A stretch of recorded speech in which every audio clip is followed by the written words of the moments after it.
Peyton Manning, he's the Iron Man. He's always consistent there. And to be throwing up, they have no running back right now. You know, with Joseph Adai's been injured, Donald Brown. So they need to pass.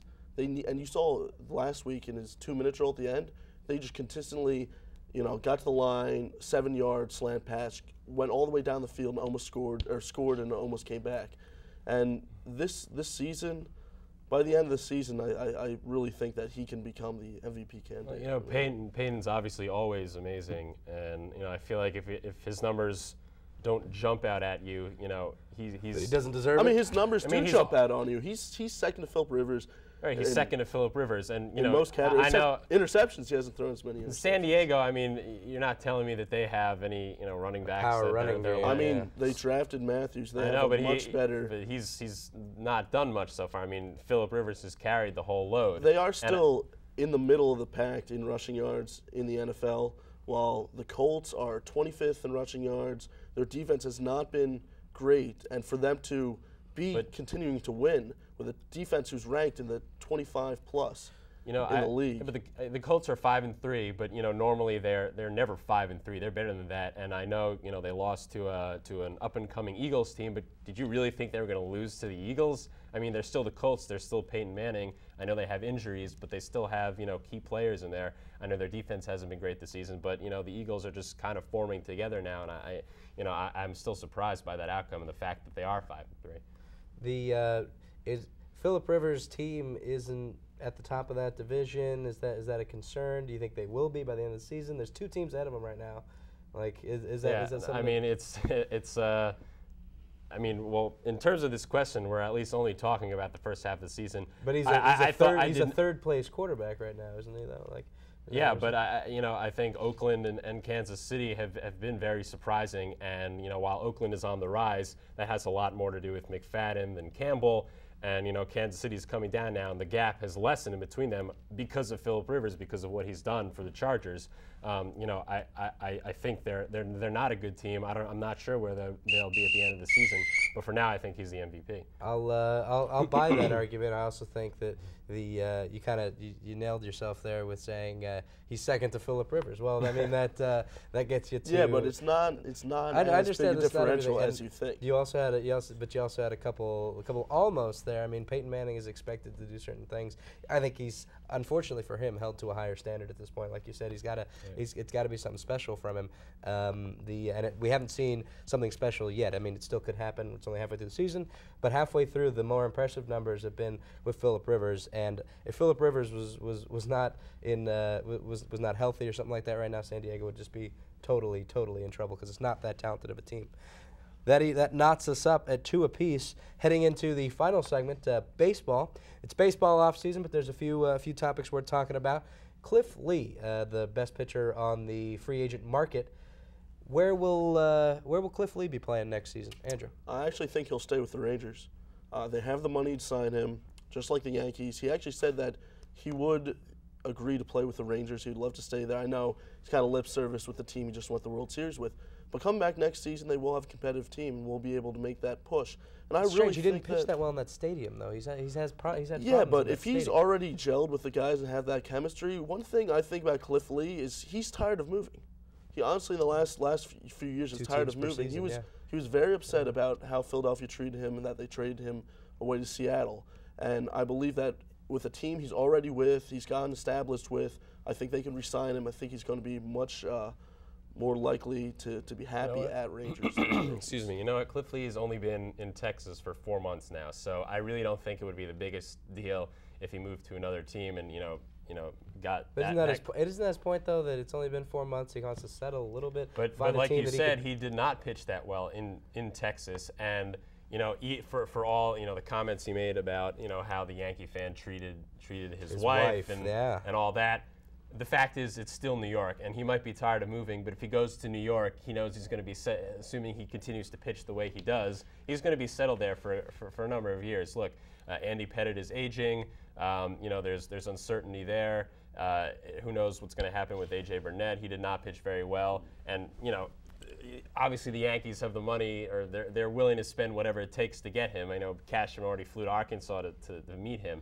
So, I think they can easily get Cliff Lee as they, munch up these these players. Yeah, but I think the Rangers, it's not saying that, it's the Yankees going to such a great competitor, because I believe they're going down. They haven't re-signed Jeter, and they're always a little inconsistent with their players out there besides their main guys, Teixeira and A-Rod.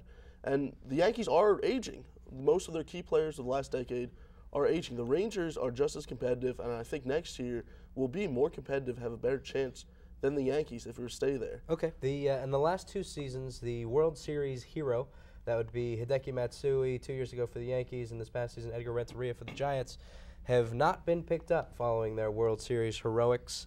Does that guy deserve an automatic consideration for at least a little bit of a re-signing, like a smaller contract, something like that? In theory, but if their contract runs out, there's no you have to re-sign him. There's no law that says you have to re-sign him. But they don't owe him anything, is that? I mean, they don't owe him. I mean, it would be nice. It would be something good. But if he doesn't fit with the team, if he's aging, or if he wants too much money, Hideki Matsui, Yankees let him go. He played for the Angels this year. He was not very good at all. So, why should the Yankees take him back when they know he's aging and he's not going to be as productive as he was? So, no, I agree with Matsui to have a down year. But, I'd like it in theory for them to get re-signed, especially if they have that space on the team. But you got to remember, baseball's still a business like everything else.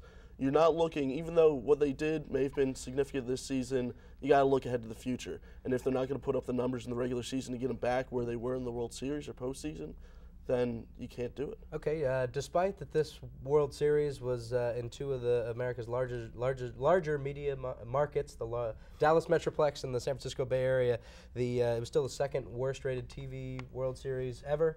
And it lost to football on Sunday and Monday nights in the ratings war. Is that a concern? Should baseball move the World Series off Sunday and Monday and just not compete with football? I think they should. I mean, the audience would like it a lot better, especially with teams like this. A lot of times, if you're out of the community, if you're not a Rangers fan, you're going to watch your football team if they're playing on Monday night. No, they should not move it. I mean, it can compete with football. If you're a baseball fan, you're going to watch the baseball game. If you're, it's the biggest game of the end of the season for football. It's just one Sunday night, one Monday night game. And let's face it, if the series was that good, then people would have watched. And it wasn't. It can compete, but why not have them both available to the public? You're not losing anything. You can switch back and forth on commercials. I don't think. Who wants to do that? I don't think the Sunday night and Monday night games in the middle of the season are big enough to change when the World Series. I mean, what are you watching on a Tuesday night? Yeah, it's true. Why not watch the World Series? You have other things to do besides watch sports. I mean, I was going to say, that's why we're on this show. We make terrible choices and watch sports instead of doing homework. This is a tough decision. As to far, I think I hadn't considered that, but that Cliff Lee wants to stop moving. I think that's it's been pretty much two teams per season the last few seasons, and I guess that would frustrate a person. For a guy like that, we want to not move anymore. I think the place to settle would be New York, which I think brings up your concern. But still, at the same time, I think that's a valid argument. And then the World Series, you guys both agreed that the hero doesn't deserve a contract. I think you made the very good point that Matsui didn't play well, so that really applies, because he didn't win him anything, at least in Los Angeles or Anaheim. The moving the World Series, I think your argument's really naive to say you can just change back and forth. So you're going to just keep extending the season?